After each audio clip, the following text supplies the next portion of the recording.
Good morning students. നമ്മൾ ഇന്ന് micro processor and micro controller എന്ന സബ്ജക്റ്റിലെ സെക്കൻഡ് മോഡ്യൂളാണ് സ്റ്റാർട്ട് ചെയ്യാൻ പോകുന്നത്. ഫസ്റ്റ് മോഡ്യൂൾ ഓൾറെഡി നമ്മൾ കവർ ചെയ്തു. സോ സെക്കൻഡ് മോഡ്യൂൾ നമ്മളിന്ന് സ്റ്റാർട്ട് ചെയ്യുകയാണ്. സെക്കൻഡ് മോഡ്യൂളിലെ ആദ്യത്തെ ടോപ്പിക് എന്ന് പറയുന്നത് ടൈമിംഗ് ഡയഗ്രമാണ്. ഇനി എന്താണ് ടൈമിംഗ് ഡയഗ്രം? നമ്മളിതിനകത്ത് മെയിനായിട്ട് ടൈമിംഗ് ഡയഗ്രം വരയ്ക്കാനുമുണ്ട്. നമുക്ക് എന്താണെന്ന് മനസ്സിലായാലേ അത് വരയ്ക്കാൻ പറ്റത്തുള്ളൂ. So what is timing diagram? Timing diagram definition എങ്ങനെയാണ്? Timing diagram is the graphical representation of the execution time taken by each instruction in the microprocessor. എന്ന് വെച്ചാൽ ഒരു മൈക്രോ പ്രോസസ്സറിനകത്ത് ഒരു ഇൻസ്ട്രക്ഷൻ എക്സിക്യൂട്ട് ചെയ്യാൻ വേണ്ടി എടുക്കുന്ന ടൈമിനെ നമ്മൾ ഡിവൈഡ് ചെയ്ത് ഒരു റെപ്രസെൻറ്റേഷൻ രീതിയിൽ ഒരു ഇത്ര ടൈമിൽ ഇന്ന് ഓപ്പറേഷൻ ചെയ്യുന്നു എന്ന രീതിയിൽ നമ്മൾ ഒരു ഗ്രാഫിക്കൽ റെപ്രസെൻറ്റേഷൻ അല്ലെങ്കിൽ ഒരു ചാർട്ടായിട്ട് വരച്ച് കാണിക്കും. സോ ആ വരച്ച് കാണിക്കുന്നതിനെയാണ് നമ്മൾ ടൈമിംഗ് ഡയഗ്രം. നമ്മൾ ഡിജിറ്റലിനകത്തൊക്കെ വരച്ചിട്ടുണ്ട്. T1 സൈക്കിൾ, T2 സൈക്കിളിലൊക്കെ ഫ്ലിപ്പ് ഫ്ലോപ്പിൻ്റെ കേസിലൊക്കെ നമ്മൾ എങ്ങനെയാണ് ടൈമിംഗ് ഡയഗ്രം വരയ്ക്കുന്നത്, കൗണ്ടറിൻ്റെ കേസിൽ, ഷിഫ്റ്റ് രജിസ്റ്ററിൻ്റെ കേസിലൊക്കെ ടൈമിംഗ് ഡയഗ്രം വരച്ചിട്ടുണ്ട്. അതേപോലെ തന്നെ ഇവിടെയും ഒരു ഇൻസ്ട്രക്ഷൻ എക്സിക്യൂട്ട് ചെയ്യുന്ന ആ എൻറ്റയർ സൈക്കിളിനെ കുറച്ച് പാർട്ടായിട്ട് ഡിവൈഡ് ചെയ്തു ഓരോ സൈക്കിളിലും എന്ത് ഓപ്പറേഷൻ നടക്കുന്നു എന്ന് നമ്മൾ വരച്ച് കാണിക്കുന്നതിനെയാണ് ആക്ച്വലി ടൈമിംഗ് ഡയഗ്രം എന്ന് പറയുന്നത്. ദെൻ നമ്മൾ അതിനകത്ത് പറയുമ്പോൾ നമ്മൾ മെയിനായിട്ടും അതിനകത്ത് 3 കാര്യങ്ങൾ നമ്മൾ അറിയണം. അതാണ് ഒന്ന് instruction cycle, 2 machine cycle, 3 T state. First one is instruction cycle, second one is machine cycle, third one is T state. ഈ 3 ഡെഫിനിഷനാണ്. അതിനുശേഷം നമുക്ക് ടൈമിംഗ് ഡയഗ്രാമിലോട്ട് പോകാം. What is instruction cycle? So instruction cycle എന്ന് പറയുന്നത് ആ പേര് തന്നെ ഉണ്ട്, ഇൻസ്ട്രക്ഷൻ സൈക്കിൾ. സൈക്കിൾ എന്ന് സാധാരണ ഇൻഡിക്കേറ്റ് ചെയ്യുന്നത് നമ്മൾ ക്ലോക്ക് സൈക്കിളിനെയാണ്, ഒരു ക്ലോക്ക് പൾസിനെയാണ് നമ്മൾ സൈക്കിൾ കൊണ്ട് ഇൻഡിക്കേറ്റ് ചെയ്യുന്നത്. നമ്മൾ ക്ലോക്ക് പൾസ് എന്ന് വെച്ചാൽ സാധാരണ ഐഡിയൽ കേസിൽ ഇതുപോലെ സ്ക്വയർ വേവ് ആയിട്ട് പോകും. നമ്മൾ ഐഡിയലി നമ്മൾ സ്ക്വയർ ആയിട്ട് പറയുന്നെങ്കിൽ പ്രാക്ടിക്കലി അതിങ്ങനെ സ്ലോപ്പ് വന്നായിട്ടിരിക്കുക. എങ്ങനെ ആയിരിക്കും ആക്ച്വലി ഇരിക്കുന്നത്? നമ്മൾ ഐഡിയലി പറയുമ്പോൾ സ്ക്വയർ ആണെങ്കിലും practically there is a slight slope in the signal. So ഇങ്ങനെ ആയിരിക്കും ആക്ച്വലി സ്ക്വയർ പൾസ് പോകുന്നത്. ഇതിനകത്ത് നമ്മൾ പറയുമ്പോൾ സാധാരണ കേസിൽ റൈസിങ് എഡ്ജ് എന്ന് പറയും ഇതിനെ, അതായത് നെഗറ്റീവിൽ നിന്ന് പോസിറ്റീവിലോട്ട് പോകുന്നതിന് നമ്മൾ റൈസിങ് എഡ്ജ് എന്ന് പറയും, പോസിറ്റീവിൽ നെഗറ്റീവിലോട്ട് വരുന്നതിന് നമ്മൾ ഫോളിങ് എഡ്ജ് എന്ന് പറയും. അതേപോലെ ഇതാണ് അതിൻ്റെ റൈസിങ് എഡ്ജ്, ഇതാണ് അതിൻ്റെ ഫോളിങ് എഡ്ജ്. ഓക്കെ, അല്ലെങ്കിൽ പോസിറ്റീവ് എഡ്ജ് അല്ലെങ്കിൽ നെഗറ്റീവ് എഡ്ജ് എന്ന് പറയുന്ന പോലെ. അപ്പോൾ ഏതെങ്കിലും ഒരു കണ്ടീഷനിലായിരിക്കും നമ്മളെ പ്രോസസ്സർ അല്ലെങ്കിൽ ഫ്ലിപ്പ് ഫ്ലോപ്പ് പറയും. അപ്പോൾ പോസിറ്റീവ് എഡ്ജ് ട്രിഗേർഡ് എന്ന് വെച്ചാൽ ഈ റീജിയനിൽ അത് വർക്ക് ചെയ്യും, അടുത്തത് വർക്ക് ചെയ്യുന്നത് ഈ പോയിന്റിലായിരിക്കും, അതായത് പോസിറ്റീവ് എഡ്ജ് ട്രിഗറിലായിരിക്കും വർക്ക് ചെയ്യുക. അടുത്ത പോസിറ്റീവ് എഡ്ജ് ട്രിഗർ എന്ന് വെച്ചാൽ ഈ പോയിന്റിലായിരിക്കും അത് വർക്ക് ചെയ്യുന്നത്. അതാണ് പോസിറ്റീവ് എഡ്ജ് ട്രിഗേർഡ് പ്രോസസ്സർ എന്നോ ഫ്ലിപ്പ് ഫ്ലോപ്പ് എന്നോ പറഞ്ഞാൽ in all positive cycles the processor or the flip flop is triggered. ആ ട്രിഗർ ചെയ്യുന്ന സമയം എന്ന് പറയുന്നത് ഈ സമയത്തായിരിക്കും ട്രിഗർ ചെയ്യുന്നത്, അല്ലാത്ത സമയത്ത് അത് ഐഡിയൽ കേസിലായി ഐഡിയലായിരിക്കും. ദെൻ നെഗറ്റീവ് എഡ്ജ് ട്രിഗർ എന്ന് വെച്ചാൽ അത് വർക്ക് ചെയ്യുന്നത് ഈ പോയിന്റിൽ വർക്ക് ചെയ്യും. ദെൻ അടുത്ത നെഗറ്റീവ് എഡ്ജ് എന്ന് പറയുന്നത് ഈ പോയിന്റിൽ വർക്ക് ചെയ്യും. അടുത്ത നെഗറ്റീവ് എഡ്ജ് എന്ന് പറയുന്നത് ഈ പോയിന്റിൽ വർക്ക് ചെയ്യും. സാധാരണ നമ്മളെല്ലാം പോസിറ്റീവ് എഡ്ജ് ട്രിഗർ എന്ന് പറയുന്നത് നമ്മൾ കൺസിഡർ ചെയ്യുന്നത് ഒന്നുകിൽ ഈ പോയിന്റിൽ വർക്ക് ചെയ്യും, പിന്നെ വർക്ക് ചെയ്യുന്നത് അടുത്ത പോസിറ്റീവിലായിരിക്കും വർക്ക് ചെയ്യുന്നത്, അടുത്ത് വർക്ക് ചെയ്യുന്നത് പിന്നെ അടുത്ത പോസിറ്റീവിലായിരിക്കും വർക്ക് ചെയ്യുന്നത്. ഇതാണ് പോസിറ്റീവ് എഡ്ജ് ട്രിഗേർഡ് എന്ന് പറയുന്നത്. അപ്പോൾ നമ്മളിവിടെ പറയുന്നത് എന്താ? ഇൻസ്ട്രക്ഷൻ സൈക്കിളാണ്. ഇൻസ്ട്രക്ഷൻ സൈക്കിൾ എന്താണെന്ന് ഇവിടെ എഴുതിയിട്ടുണ്ട്. ഇൻസ്ട്രക്ഷൻ സൈക്കിൾ ഈസ് ദി, ആ പേര് തന്നെ ഉണ്ട്, instruction cycle is a time taken by an instruction. It is a time required to execute a full instruction. ഒരു ഫുൾ ഇൻസ്ട്രക്ഷൻ എക്സിക്യൂട്ട് ചെയ്യുക. അപ്പം ഞാൻ ഒരു അഡീഷൻ ചെയ്യാൻ ഒരു ഓപ്പറേഷൻ പറയുന്നു. അപ്പോൾ അഡീഷൻ ചെയ്യാൻ പറഞ്ഞാൽ എന്ത് ചെയ്യണം? 2 നമ്പർ എടുക്കണം, ആ 2 നമ്പറും കൂടെ ആഡ് ചെയ്യണം, അതിൻ്റെ റിസൾട്ട് എവിടെയെങ്കിലും കൊണ്ടുപോയി സ്റ്റോർ ചെയ്യണം. ഇത്രയും കഴിയുമ്പോഴാണ് ആ അഡീഷൻ ഓപ്പറേഷൻ കംപ്ലീറ്റ് ആവുന്നത്. അപ്പം ഈ അഡീഷൻ ഓപ്പറേഷൻ കംപ്ലീറ്റ് ആവാൻ വേണ്ടി എത്ര സമയം എടുക്കുന്നു അല്ലെങ്കിൽ എത്ര ക്ലോക്ക് സൈക്കിൾ എടുക്കുന്നു ആ സമയത്തിന് പറയുന്ന പേരാണ് instruction cycle. So it is a time required to execute a full instruction. For example ഇവിടെ പറഞ്ഞിട്ടുണ്ട് അഡീഷൻ ഓപ്പറേഷൻ. നമ്മൾ ഇൻസ്ട്രക്ഷനിൽ പഠിക്കുന്നതേ ഉള്ളൂ. അപ്പോൾ പറയാം അഡീഷൻ ഓപ്പറേഷൻ നമ്മൾ ഇതിനകത്ത് കൊടുക്കുന്നത് ആഡ് എന്ന് പറയാം. ഓക്കെ, അതവിടെ നിൽക്കട്ടെ. അഡീഷൻ ഓപ്പറേഷൻ എന്ന് വെച്ചാൽ 2 നമ്പർ ആഡ് ചെയ്ത് റിസൾട്ട് സ്റ്റോർ ചെയ്യാൻ എത്ര സമയം എടുക്കുന്നു ആ സമയമാണ് ഇൻസ്ട്രക്ഷൻ സൈക്കിൾ. ഇനി രണ്ടാമത്തെയാണ് മെഷീൻ സൈക്കിൾ. അപ്പം ഇൻസ്ട്രക്ഷൻ സൈക്കിൾ പറഞ്ഞു, ഇൻസ്ട്രക്ഷൻ എക്സിക്യൂട്ട് ചെയ്യാൻ വേണ്ടുന്ന കംപ്ലീറ്റ് ടൈം. മെഷീൻ സൈക്കിൾ എന്ന് വെച്ചാൽ എന്തായിരിക്കും?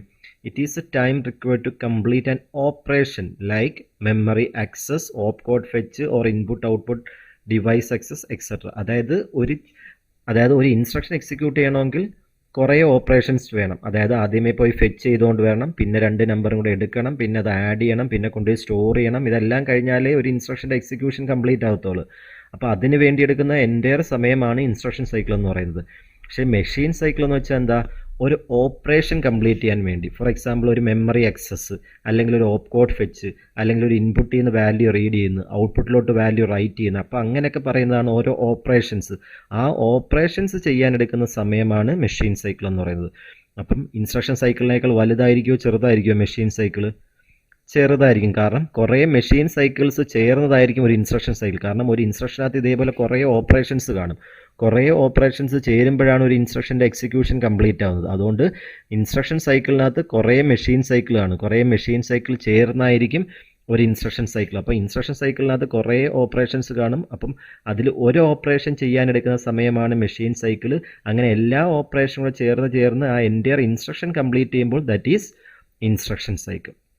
മനസ്സിലായി? അപ്പോൾ ഒരു instruction cycle consist of more than one machine cycle. ഒന്നിൽ കൂടുതൽ മെഷീൻ സൈക്കിൾ ഒരു ഇൻസ്ട്രക്ഷൻ സൈക്കിളിനകത്ത് കാണും. കാരണം ഒരു ഇൻസ്ട്രക്ഷനകത്ത് ഒന്നിൽ കൂടുതൽ ഓപ്പറേഷൻസ് കാണും. ഇനി മെഷീൻ അപ്പം ആദ്യത്തെ ഏറ്റവും വലുതാണ് ഇൻസ്ട്രക്ഷൻ സൈക്കിൾ, അതിൽ ചെറുതാണ് മെഷീൻ സൈക്കിൾ, അതിലും ചെറുതാണ് എന്തെന്ന് പറയുന്നത് ടി സ്റ്റേറ്റ് എന്ന് പറയുന്നത്. ടി സ്റ്റേറ്റ് എന്ന് വെച്ചാൽ അതിൻ്റെ ഡെഫിനിഷൻ ഇതാണ്. ടി ഇൻഡിക്കേറ്റ് ചെയ്യുന്ന ക്ലോക്കിൻ്റെ ടൈമാണ്. ടി സ്റ്റേറ്റ് എന്ന് വെച്ചാൽ it is the portion of operation carried out in one system clock period. അതായത് ഒരു ക്ലോക്ക് പീരീഡ് എന്ന് വെച്ചാൽ എന്താ, ഫോർ എക്സാമ്പിൾ ഇവിടെ വരച്ച് കാണിച്ചിട്ട് ഒരു ക്ലോക്ക് കാണിച്ചു. അപ്പോൾ ഒരു ക്ലോക്കിൻ്റെ സ്റ്റാർട്ടിങ് പോയിന്റ് തൊട്ട് എൻഡിങ് പോയിന്റ് വരെയുള്ള, അതായത് ഈ സൈക്കിൾ തുടങ്ങി ആ സൈക്കിൾ തീരുന്നത് വരെയുള്ള ഈ സമയമാണ് നമ്മളതിൻ്റെ പീരീഡ് എന്ന് പറയുന്നത്. അതാണ് ടി എന്ന് ഉദ്ദേശിക്കുന്നത്. ഈ സമയത്തിൽ എന്ത് ഓപ്പറേഷൻ ചെയ്യുന്നോ ആ ഓപ്പറേഷന് പറയുന്ന പേരാണ് ടി സ്റ്റേറ്റ്.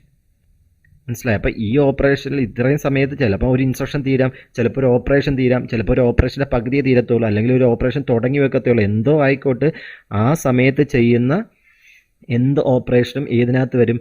ടി സ്റ്റേറ്റിനകത്ത്. അപ്പോൾ ടി സ്റ്റേറ്റ് എന്ന് പറയുന്നത് ഒരു സൈക്കിൾ എക്സിക്യൂട്ട് ചെയ്യുന്ന എന്താണോ അതാണ് ടി സ്റ്റേറ്റ് എന്ന് പറയുന്നത്. അപ്പോൾ ഇൻസ്ട്രക്ഷൻ സൈക്കിളിനകത്ത് അപ്പോൾ ഇത്ര കുറേ ടി സ്റ്റേറ്റ് കാണും. മെഷീൻ സൈക്കിളിനകത്ത് അതിലും കുറവ് ടി സ്റ്റേറ്റ് കാണും. ടി സ്റ്റേറ്റ് എന്ന് വെച്ചാൽ ഒരു ടി സ്റ്റേറ്റ്, ഒരു ക്ലോക്ക് സൈക്കിൾ എക്സിക്യൂട്ട് ചെയ്യുന്ന എന്തിനേയും നമുക്ക് എന്തെന്ന് പറയാം? ടി സ്റ്റേറ്റ് എന്ന് പറയാം. അപ്പം മെഷീൻ സൈക്കിളും ഇൻസ്ട്രക്ഷൻ സൈക്കിളിനകത്തും ഒന്നിൽ കൂടുതൽ ടി സ്റ്റേറ്റ് അല്ലെങ്കിൽ more than one T states കാണും. സോ ടി സ്റ്റേറ്റ് ഇമ്പോർട്ടൻ്റ് ആണ്. It is the portion of operation carried out in one system clock period, അല്ലെങ്കിൽ one system clock cycle execute ചെയ്യുന്ന ഓപ്പറേഷൻസിനെയാണ് നമ്മൾ ടി സ്റ്റേറ്റ് എന്ന് പറയുന്നത്. അപ്പോൾ instruction cycle, second one is machine cycle, third one is T state. അപ്പോൾ ഏറ്റവും ചെറുത് ടി സ്റ്റേറ്റ് ആണ് ഒരു ക്ലോക്ക് സൈക്കിൾ. അങ്ങനെ കുറേ ടി സ്റ്റേറ്റ് ചേർന്നതായിരിക്കും മെഷീൻ സൈക്കിൾ. അങ്ങനെ കുറേ മെഷീൻ സൈക്കിൾ ചേർന്നതായിരിക്കും ഇൻസ്ട്രക്ഷൻ സൈക്കിൾ. ഒരു ഇൻസ്ട്രക്ഷൻ എക്സിക്യൂട്ട് ചെയ്യാൻ ഇൻസ്ട്രക്ഷൻ സൈക്കിൾ, ഒരു ഓപ്പറേഷൻ എക്സിക്യൂട്ട് ചെയ്യാൻ മെഷീൻ സൈക്കിൾ, ഒരു ക്ലോക്ക് പീരീഡ് തീരുന്ന ഓപ്പറേഷന് പറയുന്ന പേരാണ് ടി സ്റ്റേറ്റ്. ഓക്കെ, അപ്പോൾ ഇതാണ് ടി സ്റ്റേറ്റിൻ്റെ കൺസെപ്റ്റ്. ടി സ്റ്റേറ്റ് എന്ന് പറയുന്നത് നമ്മൾ ഇതുപോലെ ഒരു ക്ലോക്ക് സിഗ്നൽ കാണും, അതിൻ്റെ ഒരു ക്ലോക്ക് തുടങ്ങി ആ ക്ലോക്ക് തീരുന്നത് വരെയുള്ള സമയമാണ് ഒരു ടി സ്റ്റേറ്റ് എന്ന് പറയുന്നത്. അപ്പോൾ ഈ ഒരു ടി സ്റ്റേറ്റിൽ എന്ത് ഓപ്പറേഷൻ തീരുന്നോ അതാണ് അതിൻ്റെ ടി സ്റ്റേറ്റ് എന്ന് പറയുന്നത്. അപ്പം ഇതിൻ്റെ ടൈം ഉണ്ടെങ്കിൽ നമുക്ക് ഫ്രീക്വൻസി കണ്ടുപിടിക്കാം. അത് ഓക്കെ, ഓൾറെഡി നമുക്കറിയാം. ടൈം ഉണ്ടെങ്കിൽ ഫ്രീക്വൻസി കണ്ടുപിടിക്കാം 1/f, അല്ലെങ്കിൽ ഫ്രീക്വൻസി ഉണ്ടെങ്കിൽ ടൈം കണ്ടുപിടിക്കാൻ 1/f എടുത്താൽ മതി. Frequency is the clock frequency. നമ്മൾ കൊടുക്കുന്ന 8085ൻ്റെ കേസിൽ അത് എത്ര 3 to 5 MHz ആണ് ക്ലോക്ക് ഫ്രീക്വൻസി. അത് വെച്ച് വേണമെങ്കിൽ നമുക്ക് ഒരു ടൈം പീരീഡ് കണ്ടുപിടിക്കാം. ഇനി നമുക്ക് ഇവിടെ കുറച്ച് ടി സ്റ്റേറ്റ് എഴുതി വെച്ചിട്ടുണ്ട്. അതായത് ഓപ്പ് കോഡ് ഫെച്ചിന് എത്ര ടി സ്റ്റേറ്റ് വേണം, അതായത് എത്ര ടി സ്റ്റേറ്റ് വേണമെന്ന് സിംപ്ലി പറഞ്ഞാൽ നമുക്ക് എന്താ, ഒരു ടി സ്റ്റേറ്റ് എന്ന് വെച്ചാൽ ഒരു ക്ലോക്ക് സൈക്കിളാണ്. അപ്പം ഇപ്പോൾ ഓപ്പ് കോഡ് ഫെച്ചിന് 4 ടി സ്റ്റേറ്റ് വേണമെന്ന് അവിടെ എഴുതിയിരിക്കുന്നത്. അപ്പോൾ അതിൻ്റെ മീനിങ് എന്താ? ഓപ്പ് കോഡ് ഫെച്ച് ചെയ്യാൻ, അല്ലെങ്കിൽ ഓപ്പ് കോഡ് ഫെച്ച് എന്ന് പറഞ്ഞ ഓപ്പറേഷൻ ചെയ്യാൻ 4 ക്ലോക്ക് സൈക്കിൾ വേണം. അപ്പോൾ ഇത് ഫിക്സഡ് ആണ്. 8085ൻ്റെ കേസിൽ ഇത് ഫിക്സഡ് ആണ്. ഇത് ഓർത്ത് വെച്ചോണം. ഓപ്പ് കോഡ് ഫെച്ചിന് 4 ക്ലോക്ക് സൈക്കിൾ വേണം. അത് സിംപ്ലി പറയാൻ 4 ടി സ്റ്റേറ്റ് വേണം. Memory read, memory write, input output read, input output write. Memory read എന്ന് വെച്ചാൽ മെമ്മറിയിൽ നിന്നൊരു വാല്യൂ ഇങ്ങോട്ട് എടുത്തുകൊണ്ട് വരിക, റീഡ് ചെയ്തുകൊണ്ട് വരിക. മെമ്മറിയിലോട്ടൊരു വാല്യൂ കൊടുക്കുന്നതിനാണ് മെമ്മറി റൈറ്റ് എന്ന് പറയുന്നത്. ഇൻപുട്ട് ചെയ്യുന്നോ ഔട്ട്പുട്ട് ചെയ്യുന്നോ വാല്യൂ ഇങ്ങോട്ട് എടുക്കുന്നതിന് റീഡ് എന്ന് പറയും, അങ്ങോട്ട് കൊടുക്കുന്നതിന് റൈറ്റ് എന്ന് പറയും. So memory read, memory write, input output read, input output write. So ഇതിനെല്ലാം വേണ്ടുന്ന ടി സ്റ്റേറ്റിൻ്റെ എണ്ണം എന്ന് പറയുന്നത് 3 ടി സ്റ്റേറ്റ് ആണ്. ഓപ്പ് കോഡ് ഫെച്ചിന് വേണ്ടി മാത്രമേ ഉള്ളൂ എത്ര ടി സ്റ്റേറ്റ് വരുന്നത്? 4 ടി സ്റ്റേറ്റ് വരുന്നത്. അപ്പം അത് ഓർത്തിരുന്നോണം, അത് ഫിക്സഡ് വാല്യൂ ആണ്. 4 ടി സ്റ്റേറ്റ്സ് അല്ലെ 4 clock cycles for op code fetch and 3 each for memory read, memory write, input output read and input output write. അപ്പോൾ ഇത്രയും ഡെഫിനിഷനായിട്ട് നമുക്ക് ഓർത്ത് വെച്ചോണം. Instruction cycle, machine cycle, T state, then ഓരോ ഓപ്പറേഷനും എത്ര ടി സ്റ്റേറ്റ് വെച്ച് വേണമെന്നുള്ളത്. ഇനി ഇത് ഓൾറെഡി നമ്മൾ നേരത്തെ പറഞ്ഞതാണ്. ഇതും കൂടെ ഉണ്ടെങ്കിൽ നമുക്ക് ടൈമിംഗ് ഡയഗ്രാം വരയ്ക്കാൻ പറ്റത്തുള്ളൂ. അതായത് 8085ൻ്റെ സ്റ്റാറ്റസ് സിഗ്നലാണ് ഈ പറഞ്ഞേക്കുന്നത്. രണ്ട് സ്റ്റാറ്റസ് സിഗ്നൽ S0 S1. അതിന് 4 കണ്ടീഷൻ ഉണ്ട്. S1 0 0 0 1 1 0 1 1. 0 0 ആണെങ്കിൽ ഹോൾട്ട് കണ്ടീഷൻ അല്ലെങ്കിൽ നോ ഓപ്പറേഷൻ കണ്ടീഷൻ. 0 1 ആണെങ്കിൽ റൈറ്റ് ഓപ്പറേഷൻ. 1 0 ആണെങ്കിൽ റീഡ് ഓപ്പറേഷൻ. 1 1 ആണെങ്കിൽ ഓപ്പ് code fetch. S1 S0 ഓർഡറിലാണ് എഴുതിയേക്കുന്നത്. S1 0 S0 1 ആണെങ്കിൽ റൈറ്റ്, S1 1 S0 0 ആണെങ്കിൽ റീഡ്, S1 1 S0 1 ആണെങ്കിൽ ഓപ്പ് കോഡ് ഫെച്ച്. അപ്പോൾ ഈ സ്റ്റാറ്റസ് സിഗ്നൽ കൂടെ ഓർത്തിരുന്നാൽ നമുക്ക് ടൈമിംഗ് ഡയഗ്രാം വരയ്ക്കാം. സോ ആദ്യത്തെ ടൈമിംഗ് ഡയഗ്രാം നമുക്ക് വരച്ച് നോക്കാം. It's a timing diagram of op code fetch. Op code ഫെച്ചിൻ്റെ ടൈമിംഗ് ഡയഗ്രാമാണ്. ഓപ്പ് കോഡ് ഫെച്ച് എന്ന് വെച്ചാൽ എന്താ? ഒരു ഇൻസ്ട്രക്ഷന് 2 പാർട്ടുണ്ട്. ഏതൊക്കെയാണ്? ഓപ്പ് കോഡും ഓപ്പറൻറ്റും എന്ന് പറയുന്ന ഓപ്പ് കോഡ് ഫെച്ച് എന്ന് വെച്ചാൽ നമുക്ക് ഒരു ഇൻസ്ട്രക്ഷൻ പറയുമ്പോൾ ആ ഇൻസ്ട്രക്ഷന് 2 പാർട്ടുണ്ട്. ഒന്ന് നമ്മൾ പറയും അതിൻ്റെ ഓപ്പ് കോഡ് എന്ന് പറയും, 2 അതിൻ്റെ ഓപ്പറൻ്റ് എന്ന് പറയും. ഓപ്പ് കോഡും ഉണ്ട്, ഓപ്പറൻറ്റും. ഓപ്പ് കോഡ് എന്ന് വെച്ചാൽ എന്താ? എന്ത് ഓപ്പറേഷൻ ചെയ്യണമോ അതിനെയാണ് ഓപ്പ് കോഡ് എന്ന് പറയുന്നത്. എന്ത് ഓപ്പറേഷൻ ചെയ്യണോ അതിന് നമ്മൾ ഓപ്പ് കോഡ് എന്ന് പറയും. എന്തിലാണോ ആ ഓപ്പറേഷൻ ചെയ്യേണ്ടത് അതിന് നമ്മൾ ഓപ്പറൻ്റ് എന്ന് പറയും. അപ്പോൾ ഓപ്പ് കോഡ് എന്ന് പറയുമ്പോൾ അഡിഷൻ ഓപ്പറേഷൻ ആണെങ്കിൽ ആ അഡിഷൻ എന്ന് പറയുന്നത് ഇപ്പോൾ പ്ലസ് ആണ്. ഓപ്പ് കോഡ് എന്ന് പറയുന്നത് ഇപ്പോൾ 2ഉം 3ഉം തമ്മിലാണ് ആഡ് ചെയ്യേണ്ടെങ്കിൽ ആ 2ഉം 3ഉം ആണ് ആക്ച്വലി എന്തെന്ന് പറയുന്നത്? ഓപ്പറൻ്റ് എന്ന് പറയുന്നത്. അപ്പോൾ ഈ ഓപ്പ് കോഡ് ഫെച്ച് ചെയ്യാനുള്ള ടൈമിംഗ് ഡയഗ്രമാണ് നമ്മൾ വരയ്ക്കാൻ പോകുന്നത്. എന്ത് ഓപ്പറേഷൻ ചെയ്യണമെന്ന് കണ്ടുപിടിക്കാൻ വേണ്ടിയുള്ള timing diagram. So timing diagram already op code ഫെച്ചിന് എത്ര ടി സ്റ്റേറ്റ് വേണം നമ്മൾ ഓൾറെഡി ഇവിടെ പറഞ്ഞു. 4 ടി സ്റ്റേറ്റ് വേണം ഓപ്പ് കോഡ് ഫെച്ചിന് വേണ്ടി. അതുകൊണ്ടാണ് ഇവിടെ 4 clock cycle വരച്ചിരിക്കുന്നത്. T1 T2 T3 and T4. അപ്പോൾ അതിനകത്തൊരു ക്ലോക്ക് സൈക്കിളും വരച്ചിട്ടുണ്ട്. ക്ലോക്ക് സൈക്കിൾ എന്ന് വെച്ചാൽ എന്താ? ചുമ്മാ ഒരു സ്ക്വയർ വേവ് വരയ്ക്കുക നിങ്ങൾ, അല്ലെങ്കിൽ ഒരു സ്ലോപ്പുള്ള സ്ക്വയർ വേവ് വരയ്ക്കുക. അതിന് സ്റ്റാർട്ടിംഗ് പോയിന്റ് തൊട്ട് എൻഡിങ് പോയിന്റിലുള്ളതാണ് ആദ്യത്തെ ടി സ്റ്റേറ്റ്, അടുത്ത സ്റ്റാർട്ടിംഗ് പോയിന്റ് തൊട്ട് എൻഡിങ് പോയിന്റ് ഉള്ള രണ്ടാമത്തെ ടി സ്റ്റേറ്റ്, അടുത്ത എൻഡിങ് പോയിന്റ് വരെ മൂന്നാമത്തെ ടി സ്റ്റേറ്റ്, അടുത്ത എൻഡിങ് പോയിന്റ് 4 ടി സ്റ്റേറ്റ്. അപ്പോൾ 4 ടി സ്റ്റേറ്റ് ആണ് നമ്മളെ ഏതിനു വേണ്ടി വേണ്ടുന്നത്? ഓപ്പ് കോഡ് ഫെച്ചിന് വേണ്ടി 4 ടി സ്റ്റേറ്റ് ആണ് വേണ്ടുന്നത്. ആ 4 ടി സ്റ്റേറ്റ് ആണ് ഇവിടെ ആദ്യമേ നമ്മൾ വെച്ചു. ഒരു ക്ലോക്ക് വരച്ചു, ഒരു 4 ടി സ്റ്റേറ്റ് ആയിട്ട് അതിനെ ഡിവൈഡ് ചെയ്തു, അല്ലെങ്കിൽ 4 ക്ലോക്ക് ഫ്രീക്വൻസി ആയിട്ട് അതിനെ ഡിവൈഡ് ചെയ്തു. ഇനി നമുക്ക് ടൈമിംഗ് ഡയഗ്രത്തിനകത്ത് ഇൻക്ലൂഡ് ചെയ്തിരിക്കുന്ന സാധനമാണ് നമ്മളെ അഡ്രസ് ബസ്. അഡ്രസ് ബസ് ഏതൊക്കെയാണ്? മൊത്തം 16 ബിറ്റ് അഡ്രസ് ബസ് ഉണ്ട്. A0 തൊട്ട് A15 വരെ. അതിൽ ആദ്യത്തെ 8 എണ്ണം ഡേറ്റാ ബസ്സുമായിട്ട് മൾട്ടിപ്ലക്സ് ചെയ്ത് വെച്ചിരിക്കുകയാണ്. അതാണ് AD0 തൊട്ട് AD7 വരെ ഉള്ളത്. ബാക്കിയുള്ളതാണ് A8 ടു A15 വരെ ഉള്ളത്. ദെൻ ALE എന്താണ്? Address latch enable. നമുക്ക് അഡ്രസ് ലാച്ച് എനേബിൾ എന്ന് വെച്ചാൽ എന്താ? അഡ്രസ് ലാച്ച് എനേബിൾ എന്ന് വെച്ചാൽ ഇതിൻ്റെ വാല്യൂ 1 ആണെങ്കിൽ എന്തായിട്ട് ഇത് വർക്ക് ചെയ്യും?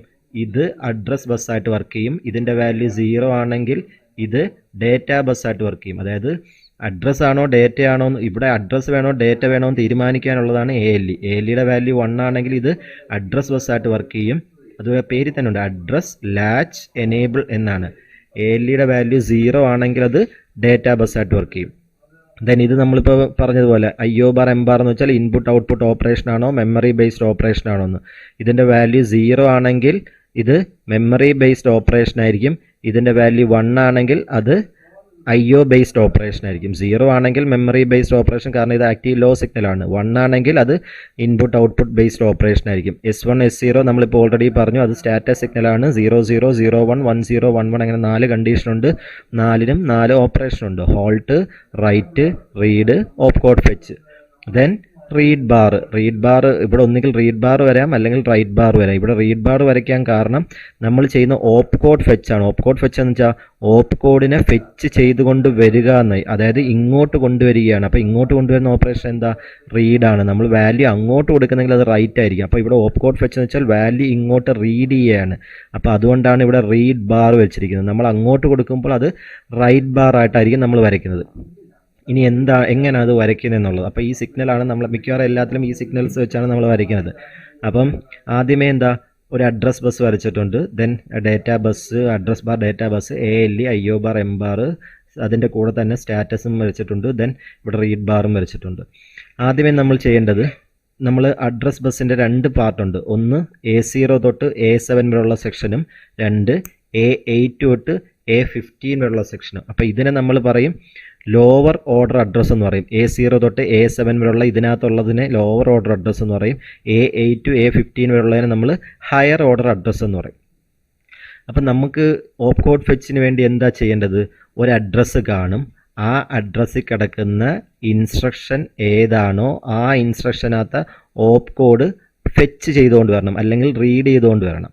അപ്പോൾ ഇതാണ് നമ്മൾ ചെയ്യുന്നത്. ഒരു അഡ്രസ്സ് കാണും, ആ അഡ്രസ്സിൽ കിടക്കുന്ന ഇൻസ്ട്രക്ഷൻ്റെ അല്ലെങ്കിൽ ഓപ്പ് കോഡിനെ ഫെച്ച് ചെയ്തുകൊണ്ട് വരണം, റീഡ് ചെയ്തുകൊണ്ട് വരണം. അപ്പോൾ ആദ്യമേ എന്ത് വേണം?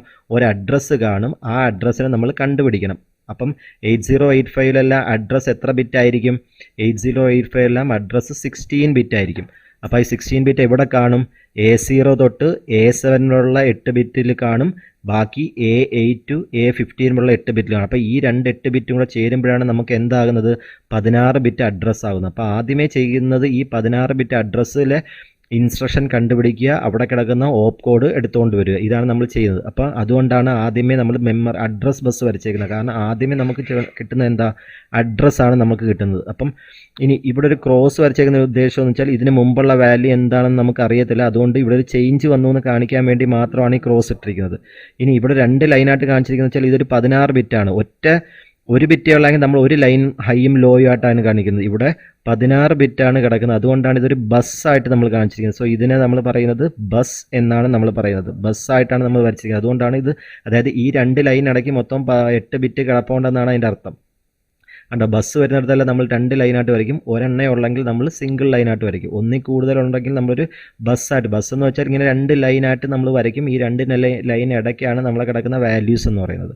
അപ്പോൾ ഇതൊരു ബസ്സാണ്, ഇതൊരു ബസ്സാണ്, ഇത് സിംഗിൾ ലൈനാണ്, ഇതൊരു ബസ്സാണ്, ഇതും സിംഗിൾ ലൈനാണ്. കണ്ടോ? വരച്ചിരിക്കുന്നതിനകത്ത് വ്യത്യാസം നിങ്ങൾക്ക് കാണുമ്പോൾ മനസ്സിലാവും.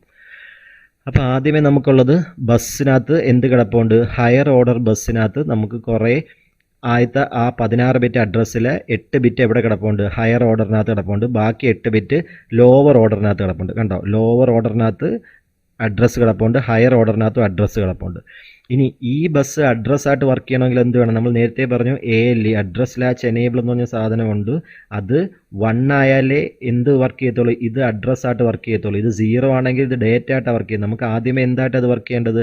അഡ്രസ്സായിട്ടാണ് വർക്ക് ചെയ്യേണ്ടത്. അഡ്രസ്സായിട്ട് വർക്ക് ചെയ്യണമെങ്കിൽ ALEയുടെ വാല്യൂ എത്ര ആയിരിക്കണം?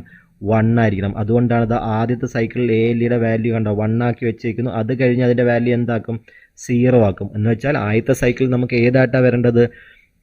ഇത് അഡ്രസ് ബസ്സായിട്ട് വേണം വർക്ക് ചെയ്യാൻ. കാരണം മൊത്തം 16 ബിറ്റ് അഡ്രസ്സ് നമ്മൾ 8 ബിറ്റ് എവിടെയും 8 ബിറ്റ് ഇവിടെയായിട്ടാണ് കൊടുക്കുന്നത്. സോ അത് രണ്ടും, കാരണം ഇവിടെ ഹയർ ഓർഡർ ബസ്സും ഇവിടെ ലോവർ ഓർഡർ ബസ്സും ഇത് രണ്ടും അഡ്രസ്സാണ്. സോ അഡ്രസ്സ് കിട്ടണമെങ്കിൽ ALEയുടെ വാല്യൂ എന്തായിരിക്കണം? ഹൈ ആയിരിക്കണം. എന്നാലേ ഇത് അഡ്രസ്സായിട്ട് വർക്ക് ചെയ്യത്തുള്ളൂ. അപ്പോൾ ഈ സൈക്കിളിൽ ഇത് അഡ്രസ്സായിട്ട് വർക്ക് ചെയ്യും. അടുത്ത സൈക്കിളിൽ ALEയുടെ വാല്യൂ എത്ര? ഇവിടെ 0 ആണ്, ഇവിടെയും 0 ആണ്, ഇവിടെയും 0 ആണ്. അപ്പോൾ ഇവിടെ എല്ലാം ഇതെന്തായിട്ടായിരിക്കും വർക്ക് ചെയ്യുന്നത്? ഇതെല്ലാം ഡേറ്റാ ബസ്സായിട്ടായിരിക്കും വർക്ക് ചെയ്യുന്നത്. ഇതെല്ലാം ഡേറ്റാ ബസ്സായിട്ടായിരിക്കും വർക്ക് ചെയ്യുന്നത്. ഇവിടെ എല്ലാം ഇത് ഡേറ്റാ ബസ്സായിട്ട് വർക്ക് ചെയ്യും. ഇവിടെ ALEയുടെ വാല്യൂ 1 ആയതുകൊണ്ട് ഇതെന്തായിട്ട് വർക്ക് ചെയ്യും? അഡ്രസ് ബസ്സായിട്ട് വർക്ക് ചെയ്യും. അപ്പോൾ ഇവിടെ കിടക്കുന്നത് അഡ്രസ് ബസ് ആയതുകൊണ്ട് ഇവിടെ എന്താ? A0 to A7 വരെയുള്ള 8 വാല്യൂ, ഇവിടെ A8 to A15 വരെയുള്ള 8 വാല്യൂ. അപ്പോൾ ഇത് രണ്ടും കൂടെ ചേരുമ്പോൾ ഈ സൈക്കിൾ നമുക്ക് എത്രയായി? മൊത്തം 16 ബിറ്റ് ഇതായി ഇവിടെ കിടപ്പുണ്ട്. ഈ ഫസ്റ്റ് സൈക്കിൾ നമുക്ക് 16 ബിറ്റ് കിടപ്പുണ്ട്. അതിനാണ് ALEയുടെ 1 ആക്കിയിരിക്കുന്നത്. അപ്പോൾ നമുക്ക് എന്ത് കിട്ടി? അഡ്രസ്സ് കിട്ടി. ഇനി നോക്കേ, IO bar M ബാറും S1 S0 ഇവിടെ ഒരു ക്രോസ് ഇട്ടേക്കുന്നതിൻ്റെ മീനിങ് ഇതിന് മുമ്പുള്ള വാല്യൂ എന്തോ ആയിക്കോട്ടെ, അതിവിടെ ഒരു ചേഞ്ച് വന്നു എന്ന് കാണിക്കാൻ വേണ്ടിയാണ് ഈ ക്രോസ് ഇട്ടേക്കുന്നത്. ഇനി ഇവിടെ IO bar M ബാറും S1 S0 അതിൻ്റെ വാല്യൂ എന്തായിരിക്കും എന്നുള്ളത് നമുക്ക് ഓപ്പ് കോഡ് ഫെച്ച് അല്ലേ. ഓപ്പ് കോഡ് ഫെച്ച് എന്ന് വെച്ചാൽ എവിടുന്നാണ് ഓപ്പ് കോഡ് ഫെച്ച് ചെയ്തുകൊണ്ട് വരുന്നത്? മെമ്മറിയിൽ നിന്നാണ് ഓപ്പ് കോഡ് ഫെച്ച് ചെയ്തുകൊണ്ട് വരുന്നത്. അപ്പോൾ ഇതെന്ത് ഓപ്പറേഷൻ ആയിരിക്കും? It is a memory based operation. അപ്പോൾ IO ബാർ M ബാറിൻ്റെ വാല്യൂ എത്ര ആയിരിക്കും? മെമ്മറി ബേസ്ഡ് ഓപ്പറേഷൻ ആണെങ്കിൽ ഇതിൻ്റെ വാല്യൂ എത്ര ആയിരിക്കണം? 0 ആയിരിക്കണം. അതായത് ഈ ബസ്സിനകത്ത് ത്രൂ ഔട്ട് ഈ ബസ്സിനകത്ത് എഴുതി വെച്ചിരിക്കുന്നത് IO bar M bar is equal to 0 because it is a memory based operation. Input output based operation അല്ല. ഇൻപുട്ട് ഔട്ട്പുട്ട് ബേസ്ഡ് ഓപ്പറേഷൻ ആണെങ്കിൽ ഇതിൻ്റെ വാല്യൂ എത്ര ആയിരിക്കും? 1 ആയിരിക്കും. It is a memory based operation ആയതുകൊണ്ടാണ് ഇതിൻ്റെ വാല്യൂ എന്ത് കൊടുത്തിരിക്കുന്നത്? 0 കൊടുത്തിരിക്കുന്നത്. ഇനി S1 S0 വാല്യൂ എന്തായിരിക്കും? നമ്മൾ നേരത്തെ എഴുതിയിട്ടുണ്ട്. S1 ഓപ്പ് കോഡ് ഫെച്ചിന് വേണ്ടി S1 S0 വാല്യൂ, ഓപ്പ് കോഡ് ഫെച്ചിന് വേണ്ടി S1 S0 വാല്യൂ എന്താണ്?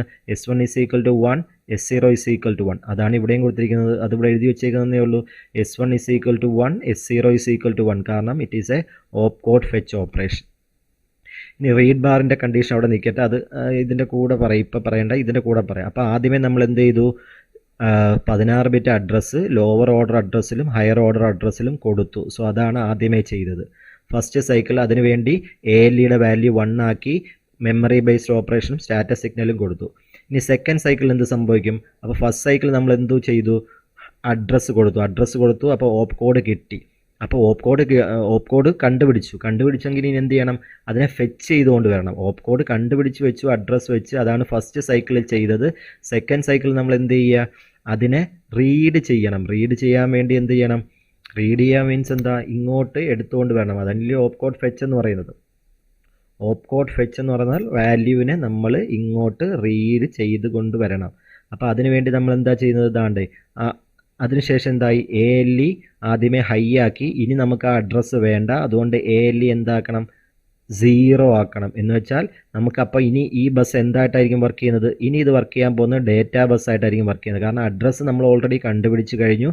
അടുത്ത സൈക്കിളിൽ നമുക്ക് ഡേറ്റാ ബസ്സായിട്ട് വർക്ക് ചെയ്യണം. എന്ത് ഡേറ്റയെ കൊണ്ടുവരാൻ വേണ്ടിയാ? ഓപ്പ് കോഡ് ഫെച്ച് അല്ലേ? ആ ഓപ്പ് കോഡിനെ ഫെച്ച് ചെയ്ത് കൊണ്ടുവരണം. ഇങ്ങോട്ട് കൊണ്ടുവരാനുള്ള ആ ബസ്സായിട്ട് നമ്മളിവിടെ എന്തിനെ യൂസ് ചെയ്യും? ഡേറ്റാ ബസ്സിനെ യൂസ് ചെയ്യും. അപ്പോൾ അതിന് വേണ്ടിയാണ് ALEയുടെ വാല്യൂ എന്താക്കിയത്? 0 ആക്കിയത്.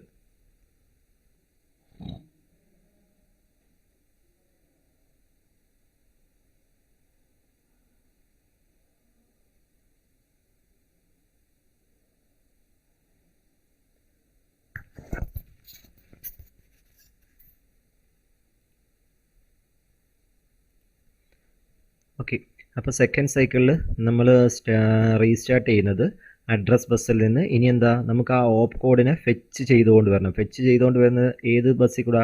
ആ ഡേറ്റാ ബസ്സിൽ കൂടെ വേണം നമ്മളിതിനെ കൊണ്ടുവരാൻ. ഡേറ്റാ ബസ്സിൽ കൂടെയാണ് നമ്മളതിനെ റീഡ് ചെയ്തുകൊണ്ട് വരുന്നത്. അപ്പോൾ അതിന് വേണ്ടിയാണ്. അപ്പോൾ ആ സൈക്കിൾ, അപ്പോൾ അവിടെ അഡ്രസ്സായിരുന്നു. ആ അഡ്രസ്സിനെ നമ്മൾ ആ സൈക്കിൾ കഴിഞ്ഞപ്പോൾ ക്ലോസ് ചെയ്തു. അതിനുശേഷം ഒരു ഗ്യാപ്പ് ഇട്ടിട്ട് അടുത്ത് ഇനി എന്താ? ഡേറ്റാ ബസ്സാണ് തുടങ്ങുന്നത്. കാരണം എന്താ? ഇവിടെ ALEയുടെ വാല്യൂ എത്ര? 0 ആണ്. അപ്പോൾ ഇതെന്തായിട്ടായിരിക്കും വർക്ക് ചെയ്യുന്നത്? ഇത് ഡേറ്റാ ബസ്സായിട്ടാണ് വർക്ക് ചെയ്യുന്നത്. D0 തൊട്ട് D7 വരെയുള്ള ഡേറ്റാ ബസ്സായിട്ടാണ് വർക്ക് ചെയ്യുന്നത്. അപ്പോൾ ഓപ്പ് കോഡിനെ നമ്മൾ ഫസ്റ്റ് സൈക്കിളിൽ കണ്ടുപിടിച്ച് വെച്ചു. ആ ഓപ്പ് കോഡിനെ നമ്മൾ എന്ത് ചെയ്യുക? റീഡ് ചെയ്യുക. അതുകൊണ്ടാണ് ഇതിന് കറസ്പോണ്ടിങ് ആയിട്ട് താഴെ റീഡ് ബാർ എന്ന് വെച്ചാൽ ഇത് ആക്റ്റീവ് ആവണമെങ്കിൽ അതിൻ്റെ വാല്യൂ 0 ആവണം, ഇനാക്റ്റീവ് ആവണമെങ്കിൽ അതിൻ്റെ വാല്യൂ 1 ആണ്. കാരണം it is a active low signal. കാരണം റീഡ് ബാർ അല്ലേ. അതുകൊണ്ടാണ് ഇനിഷ്യലി അത് ഹൈ ആയിരുന്നു. നമുക്ക് എപ്പോഴാണോ റീഡ് ചെയ്യേണ്ടത് ആ സമയത്ത് അത് ലോ ആക്കി ആ ലോയിൽ കണ്ടിന്യൂ ചെയ്തു. എപ്പോഴാണോ അത് വീണ്ടും ആവശ്യമില്ലാത്തത് അപ്പോൾ അത് ഹൈ ആക്കും. അതായത് ഇതാ നോക്കുക, ഓപ്പ് കോഡ് ഫെച്ച് ചെയ്യുന്ന അത്രയും സമയത്തായിരിക്കും എന്തെന്ന് പറയുന്നത്? അതായത് ഓപ്പ് കോഡ് ഇവിടെ ഫെച്ച് ചെയ്യുക. D0 ത്രൂ D7 കൂടെ ഡേറ്റ ഫെച്ച് ചെയ്യുക. ആ സമയത്ത് റീഡ് ബാർ ലോ ആക്കി വെക്കുന്നു. എന്ന് വെച്ചാൽ ആ സമയത്താണ് നമുക്ക് എന്ത് ചെയ്യേണ്ടത്? റീഡ് ചെയ്യേണ്ടത്. അപ്പം അത് ഈ ഒരു സൈക്കിൾ ഫുള്ളാണ്. അതായത് ഇവിടെ നിന്ന് തുടങ്ങി അടുത്തതിൻ്റെ പകുതി വരെ അതെന്ത് ചെയ്യുക? ഓപ്പ് കോഡ് അല്ലെങ്കിൽ ഓപ്പ് കോഡിനെ റീഡ് ചെയ്യുക. അപ്പോൾ ആ സമയത്ത് തന്നെ റീഡ് ബാർ ലോ ആക്കി വെച്ചിരിക്കുന്നത്. ആ ലോ കാണിക്കാൻ വേണ്ടിയാണ് ഈ ആരോ മാർക്ക് ഇട്ടേക്കുന്നത്. ആ സമയത്ത് തന്നെയാണ് റീഡ് ബാർ ലോ. അപ്പോൾ ഇവിടുത്തെ കേസിൽ മാറ്റം വരുത്തുന്നുണ്ടല്ലോ. IO ബാർ M ബാറും സ്റ്റാറ്റസ് സിഗ്നലും ത്രൂ ഔട്ട് അതേപോലെ തന്നെ നിൽക്കുക. അപ്പം ആ എൻ്റർ 4 സൈക്കിളിൽ ഇനി അപ്പം T2ലും T3ലും ഇവിടെ, അപ്പോൾ ഇവിടെ അതേപോലെ, ഇവിടെയും വേറെ വാല്യൂ ഒന്നും വരുന്നില്ല. ഇവിടുത്തെ എല്ലാം ത്രൂ ഔട്ട് അതേപോലെ തന്നെ നിന്നാൽ മതി. ഇവിടെ ആദ്യത്തെ സൈക്കിൾ അഡ്രസ്സായിരുന്നു, അടുത്ത 2 സൈക്കിൾ അത് ഡേറ്റയായി. ഇവിടെ ALE ആദ്യത്തെ സൈക്കിൾ ഹൈ ആയി, ബാക്കി എല്ലാ സൈക്കിളും അത് ലോ ആണ്. ഇവിടെ through out IO bar M bar 0 ആണ്, സ്റ്റാറ്റസ് ഓപ്പ് കോഡ് ഫെച്ചിൻ്റെയാണ്. റീഡ് ബാർ ഈ ഓപ്പ് കോഡ് ഫെച്ച് ചെയ്യുന്ന അത് സമയത്ത് മാത്രം നമുക്ക് എന്ത് ചെയ്താൽ മതി? ലോ ആക്കിയാൽ മതി. അല്ലാത്ത സമയത്തെല്ലാം അത് ഹൈ ആക്കി വെച്ചാൽ മതി. ഇനി നമ്മൾ ചെയ്യുന്നത് എന്താ? ഇനി ലാസ്റ്റ് ക്ലോക്ക് സൈക്കിൾ T4 എന്ന സമയത്ത് നോക്കുക. T4ൽ ഇവിടെ ഒന്നും വരച്ചിട്ടില്ല.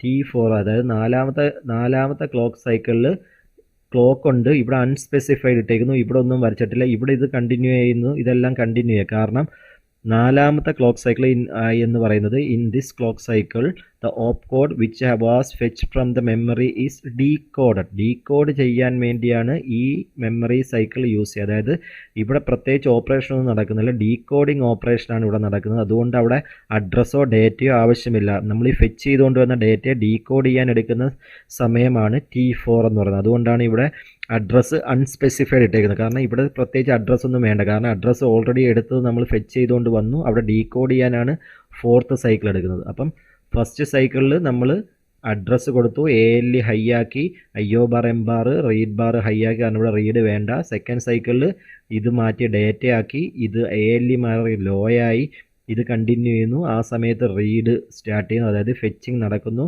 ഫെച്ച് ചെയ്ത സാധനം ഡീകോഡ് ചെയ്യുന്നതാണ് T4 ക്ലോക്ക് സൈക്കിൾ. ആ സമയത്ത് പ്രത്യേകിച്ച് കണ്ടീഷനൊന്നും വരയ്ക്കേണ്ട. ഇവിടെ ഇത് തന്നെ കണ്ടിന്യൂ ചെയ്യാം. ഇല്ലെങ്കിൽ ഇത് വേണമെങ്കിൽ ഇവിടെ വെച്ച് ക്ലോസ് ചെയ്യാം. കാരണം ഇവിടെ പ്രത്യേകിച്ച് അൺസ്പെസിഫൈഡ് വേണമെങ്കിൽ നമുക്ക് എഴുതാം. ഇവിടെയും അൺസ്പെസിഫൈഡ് ആണ്, അല്ലെങ്കിൽ ഇവിടെയും ആവശ്യമില്ലാത്ത സിഗ്നലാണ്. ദെൻ